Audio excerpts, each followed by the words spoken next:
an Airbnb owner is trying to sell for $400,000 less than they paid in 2022.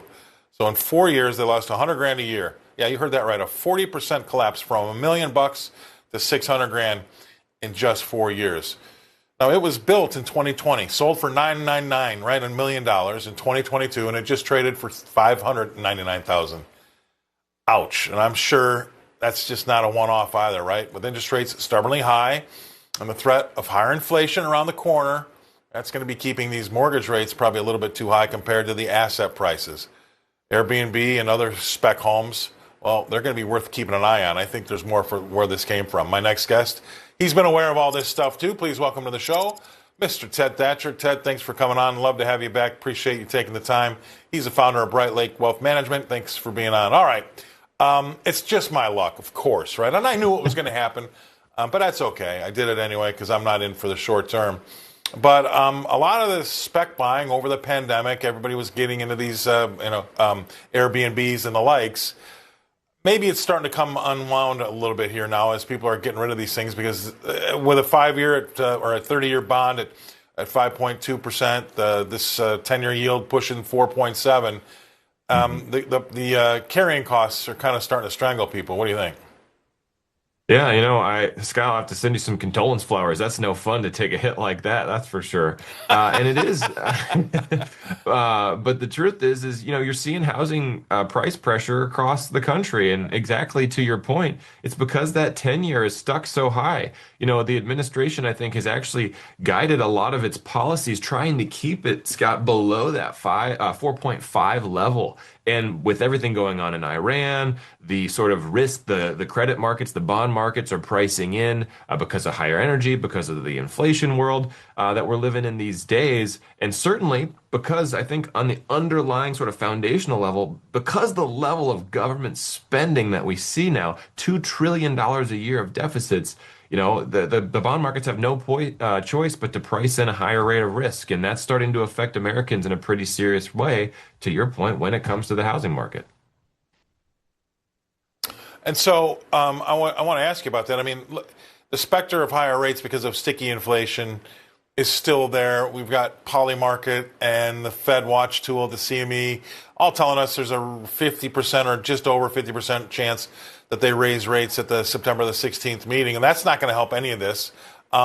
So going forward, for the housing market, number one, it kind of is a rate problem, right? And we would love to see these mortgages come down. And if they do come down, I'd also think that'd be really good for the stock market. It would start to see that thing move up higher. But don't you think the bad monetary policy of, say, 2020, when we dumped $7 or $8 trillion into this economy and really lit the asset price on fire, the real problem is the asset price rather than the mortgage? I had a mortgage that was 7.75%. It was fine because my asset price was fairly priced. But when you're looking at stuff that's gone up 300 or 400%, all of a sudden that 7.5, 7.75 mortgage looks to be really expensive. What do you say? Absolutely. At the end of the day, it comes down to what in so many ways, the payment ends up being for consumers. I think that you could cut it either one of those ways. But, the administration has not, I think, really wanted to come at the wealth of so many Americans. The truth is, to your point, asset prices, home asset prices have so much to do with the average American's net worth. It's kind of this precarious, damned if you do, damned if you don't, rock in a hard place situation, Scott. And so, I actually don't believe that we are in as tight of a situation going into this September meeting for the Fed.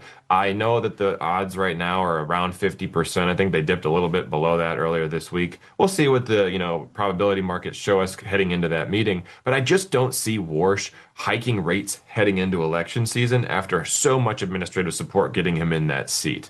I understand why the concerns are there, but I think that that's a little bit overblown.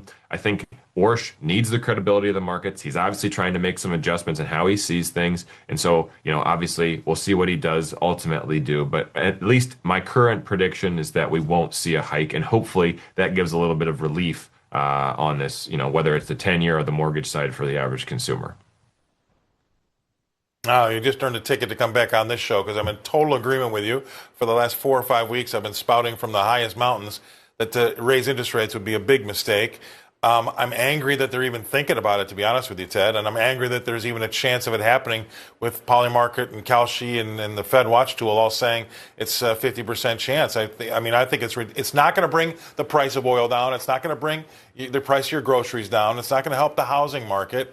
It's all it's going to do is make you look like you're trying to get out in front of a problem that might not even be a problem, because I think we would all agree that we wouldn't be talking about inflation as much if we didn't see oil at $78, $77 a barrel and it was back down to $65 a barrel. That's really the sole culprit of all this problem. So once we get out of Iran, or get this thing, it feels like we won the war 8 times already, but once we get this thing put to bed, we're not going to have an inflation problem, right?